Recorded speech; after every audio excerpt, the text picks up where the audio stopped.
Hello, Super Ego. I'm your host, Kieran McCormick, and this is Tarot Tube.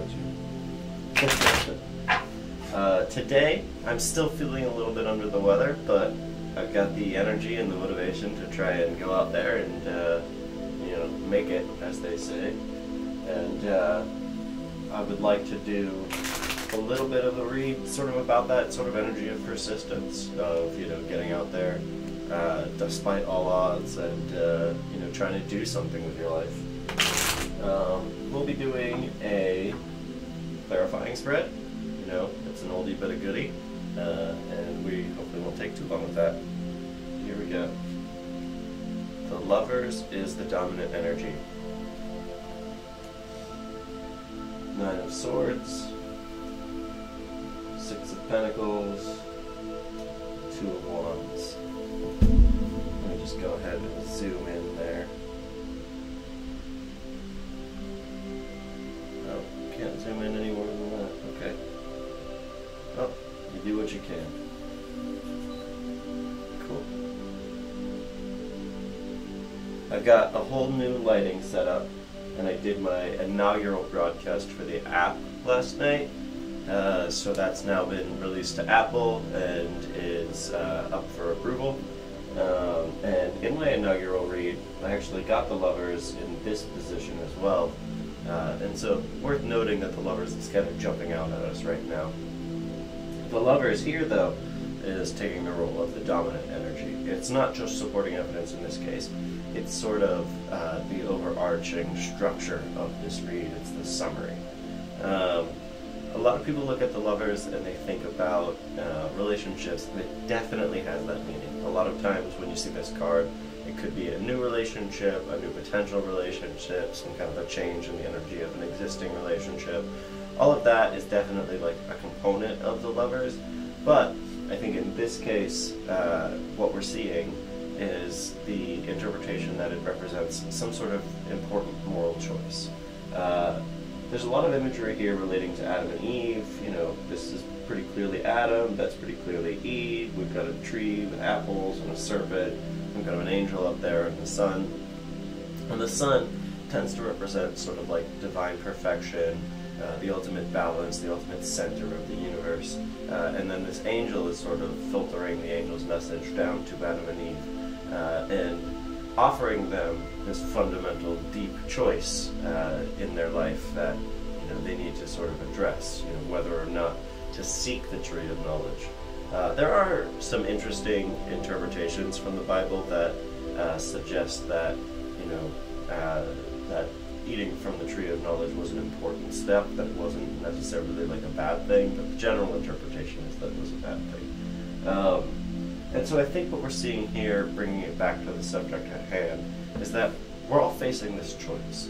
And this choice is whether we go out into the world, whether we, endure whatever sort of like hardships are, inevitably on our life path, or whether we stay at home and just sort of, cocoon ourselves and face the simplest and the easiest path, which is generally a path of passivity.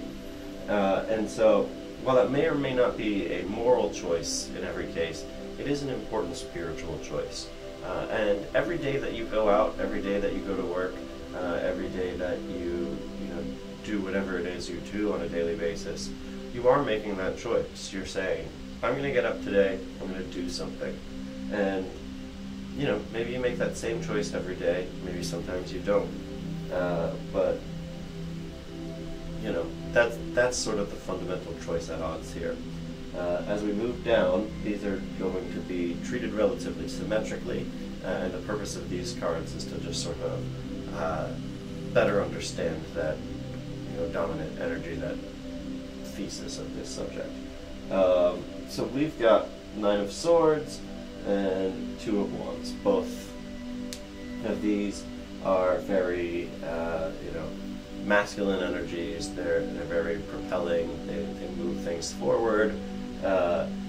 Looking at like Two of Wands, that's often described as Alexander the Great as a young man, looking out on what will one day be his kingdom, what he will one day be able to conquer, and he sort of has this ultimate vision for the future. This card is about vision. It's about, you know, setting your goals and having deep down in you the ability to achieve these goals. And every day when we face this choice, I think what generally comes before the impetus to get moving, not for everybody, but generally, is this sort of vision of what we want to accomplish. And so it, in that regard, becomes sort of like a really a necessary ingredient for all of this. And so we need to remember to have vision, to use forethought when we make these decisions, and move forward as best as we can.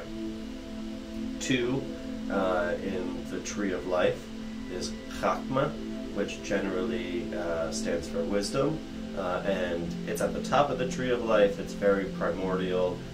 It's sort of like an explosion of little snippets of meaning. We talk about, like, you know, the fundamental babbling of a baby.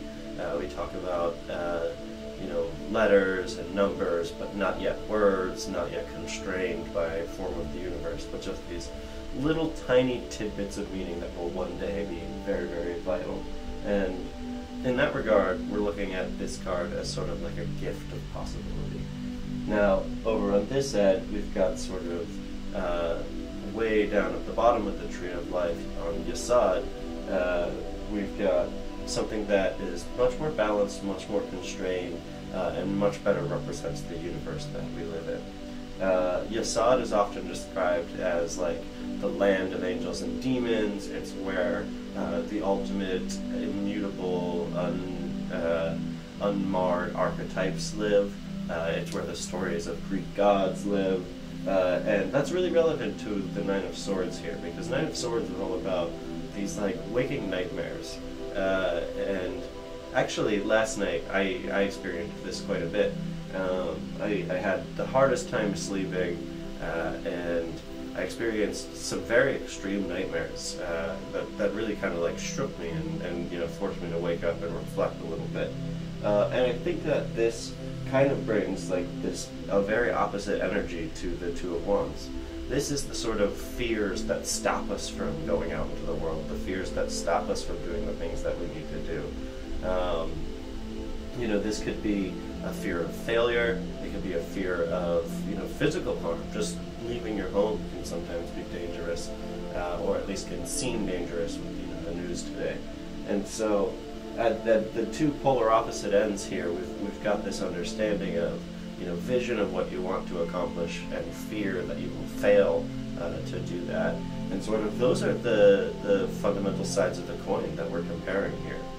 And so at any given point when making this decision, that's what we face. Now in the middle here, we've got 6 of Pentacles. 6 of Pentacles is a Teferet card, and Teferet is all about balance, it's all about perfection. It's also associated with the sun in the astrological world, and so that seems relevant to the sun imagery here. And it's generally saying that sort of like giving is divine, and it seems like to be a bit of a non sequitur within the context of this overall read, but I am recalling a read we did, you know, near the time of Christmas, where we asked ourselves about, you know, what was required for, you know, truly giving, and we had this allegory of, you know, putting the face mask on yourself before before helping somebody else, like a child or something like that. In order to give, we need to have, and that's sort of an important allegory here. Like, if that is one of our goals, if that's something that we're trying to accomplish, we can't do that without first, like, leaving, without first, you know, building some kind of a foundation from which to give, from which to help the universe. And so I think that this one represents less the overarching choice and more of just like an additional element to keep in mind. But I think that, you know, we're definitely in a situation where that's going to be relevant.